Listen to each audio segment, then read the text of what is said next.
Muy buenos días. El día de hoy estamos de fiesta. Es una solemnidad.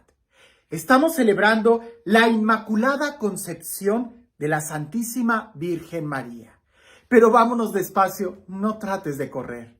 Es una gran fiesta y este dogma, aunque ciertamente fue promulgado de una manera solemne en el año 1800, ya los primeros cristianos lo celebraban. Incluso en las iglesias del Oriente, en el siglo VIII, ya se celebraba esta fiesta con mucha solemnidad. No porque haya sido reconocido prácticamente hace algunos años, no quiere decir que antes no se creyera. Más bien, cuando la iglesia tiene que afirmar algo con solemnidad, es porque empieza a haber problemas.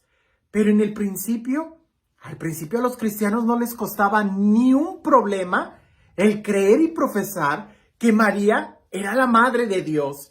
Y de ahí se desprenden todos los dogmas marianos. Yo pienso y creo que los dogmas marianos, más que centrarse en María, en realidad están apuntando a Jesús. Porque todo tiene su explicación en Jesús.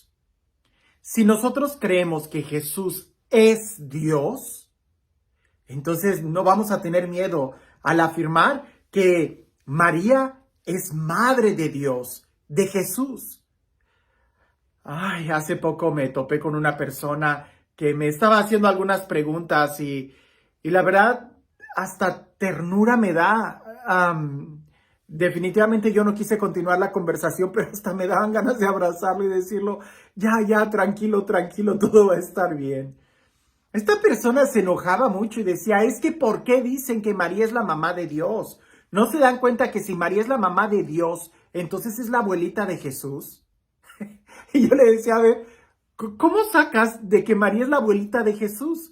Y dice, pues sí, porque si Jesús es hijo de Dios y María es madre de Dios, entonces María es la abuelita de Jesús. Y le dije, pero entonces tú no crees que Jesús es Dios. Y él dice, ¿cómo? Le digo, y le empecé a mencionar muchos textos bíblicos donde Jesús es Dios, se presenta como Dios. Los evangelios hablan de que Él es Dios. Simplemente leer el prólogo de San Juan. Y él decía, pues es que no me convence, o sea, sí, Jesús es Dios. Y le digo, muy bien, ¿y María es madre de Jesús? Sí, pero de Jesús, no de Dios. Yo de ahí no lo podía sacar. A veces nosotros nos ofuscamos tanto en algunos pensamientos que se nos olvida que la fe es precisamente eso, fe. Sí tenemos que dar razones de nuestra fe. Y precisamente el dogma es todo, pudiéramos decir, un cuerpo científico en la forma en cómo está desarrollado el pensamiento para señalarnos una realidad. Pero al final del día es simplemente abrirnos a la admiración. Quiero leer el Evangelio.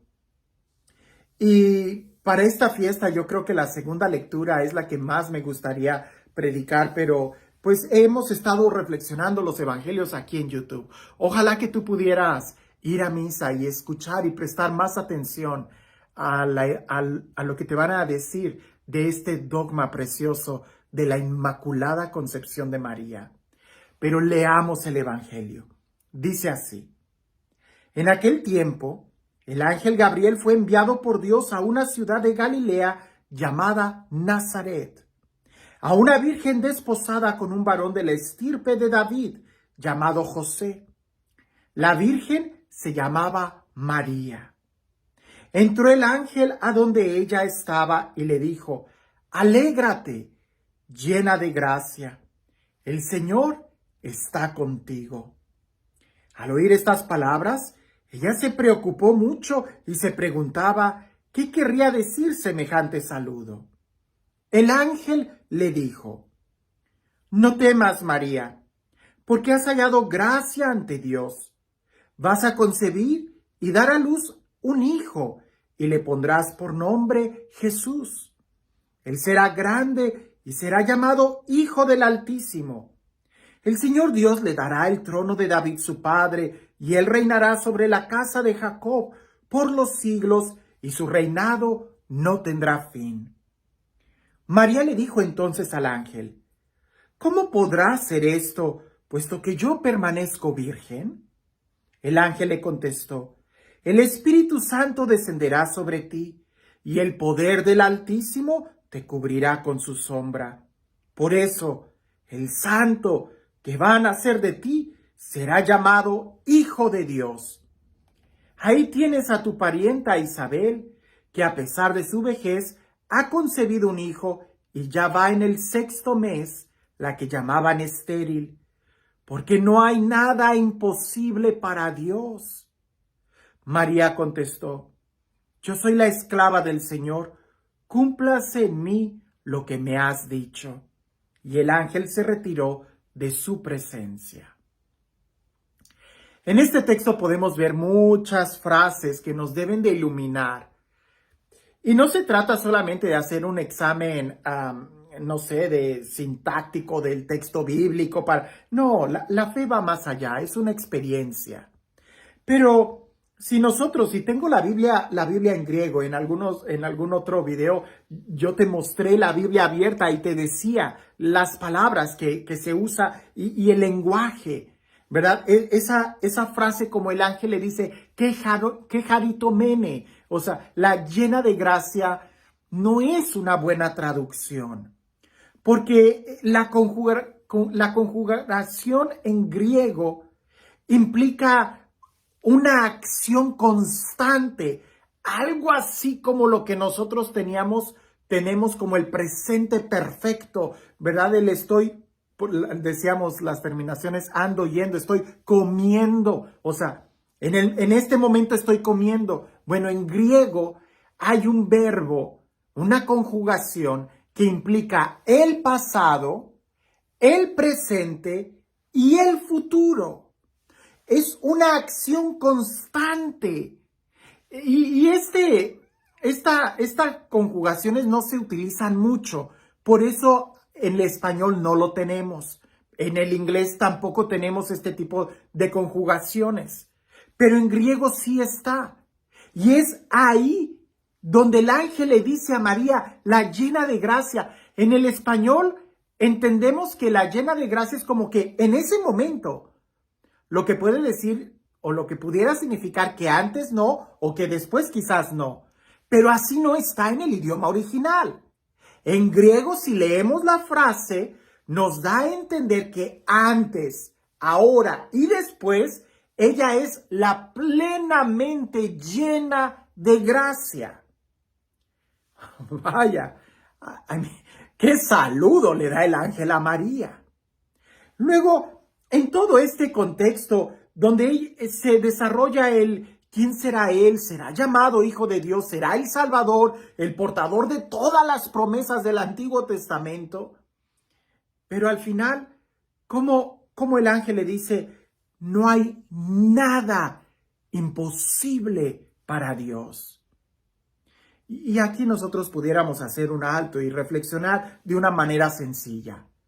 ¿Dios pudiera pre-redimir a alguien? Sí, porque no hay nada imposible para Dios.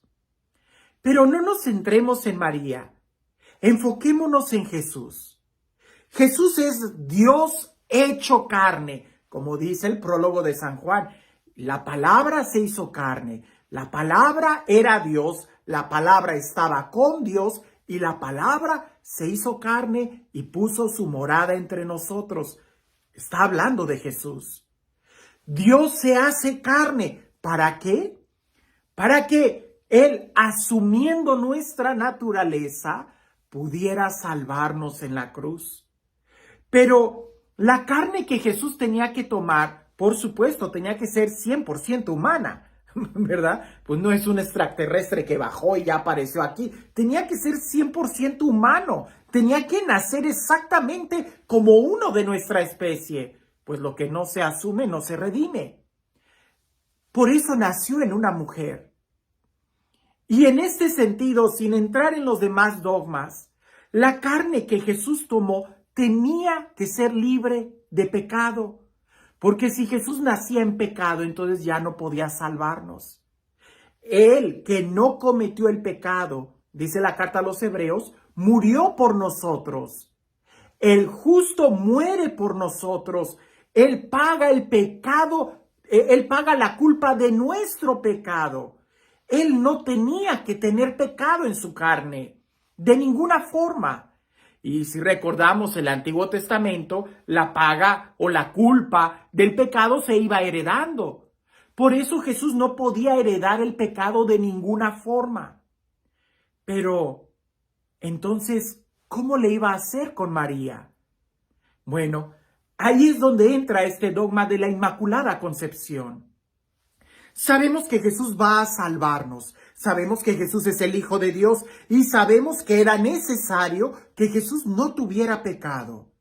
Y con el saludo que el ángel le da a María, nos queda claro que María fue, pudiéramos decir, rescatada del pecado antes de que ella misma empezara a crecer.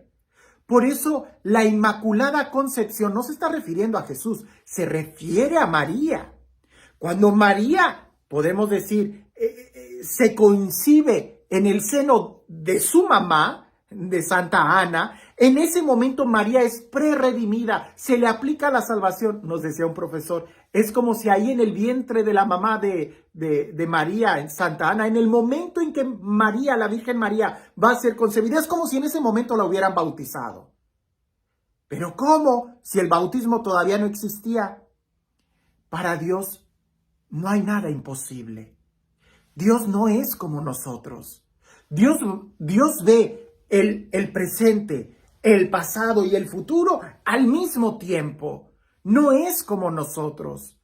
Por eso muchas de las profecías del Antiguo Testamento hablan como en un sentido de presente, porque Dios todo lo ve en presente. El futuro, pudiéramos decir, Él es Dios.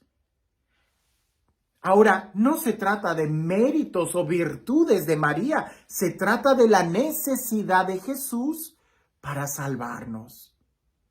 Ahora, aunque pudiéramos nosotros entender esto, porque hay que dar razón de nuestra fe, del por qué decimos que María es inmaculada desde el nacimiento de ella, desde su concepción, ella no tuvo pecado, no por méritos de ella, sino que a ella se le aplicaron los méritos de Jesús, de su muerte.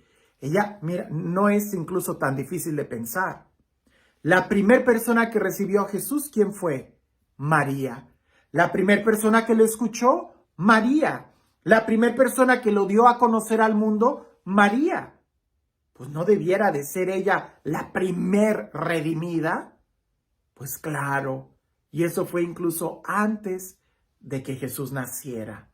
No por méritos de María, sino por los méritos de Jesús que se le aplican a María para que Jesús pudiera asumir una naturaleza completamente humana, excepto en el pecado. Y estos son textos bíblicos. Así que si alguien me sale con algo así como que, pues María es la abuelita de Jesús. No, mi hijo, lee la Biblia, en serio, sin prejuicios. Y el dogma es para abrirnos más y contemplar la belleza de un Dios que nos ama y que todo le es posible. Contemplar la imagen de María es contemplar lo que un día tú y yo podemos llegar a ser por los méritos de Jesús, si nosotros somos capaces de responderle como María respondió. He aquí el esclavo, he aquí la esclava del Señor, que se cumpla en mí según tu palabra. Y este Dios, el Dios del amor, el Dios de la vida, el Dios que hace nuevas todas las cosas, que sea Él el Dios que nada le es imposible, que nos bendiga en el nombre del Padre, del Hijo y del Espíritu Santo. A veces somos muy flojitos para pensar. Pues bien, si yo te invitara a que pensaras en un momento en el tamaño del universo, que hicieras ese ejercicio mental de pensar qué hay más allá de las estrellas y más allá y más allá. Llega un momento de estupor, de asombro. Si yo te invitara a que trataras de sumar números y sumar números hasta que llegaras al final de la suma, pues te darías cuenta que nunca acabarías. Llegaría un momento de estupor, no lo sé, de mareo al contemplar algo tan grande. Los dogmas en ningún momento quieren cerrarnos la mente, más bien quieren ayudarnos a contemplar algo mucho más grande. Nos señalan el camino a la contemplación. En la Sagrada Escritura está escrito que incluso María no entendía todo lo que sucedía. ¿Recuerdas, por ejemplo, cuando Jesús fue perdido y hallado en el templo? Y que le dice, te hemos estado buscando, y que Jesús le responde, ¿no sabéis que debo de estar preocupado o en las cosas de mi Padre? María, dice el texto, no entendió, pero guardó todas esas cosas en su corazón. Hoy guardemos este dogma en nuestro corazón y abrámonos a la contemplación. Y quiero decir que el día de ayer quedé yo también muy sorprendido, muy sobrecogido, yo creo, al ver la respuesta de todos aquellos que se unen al reto de leer la Biblia completa el próximo año. Yo creo que este video ya estamos casi en los 17 minutos. Yo creo que en otro video voy a empezar a explicar un poco en qué va a consistir, pero pues vamos a darle. Y invita a todos los que puedas invitar a que se unan a este reto, que es eso lo que debiéramos de guardar en nuestro corazón, la palabra de Dios. Que tengas un excelente día.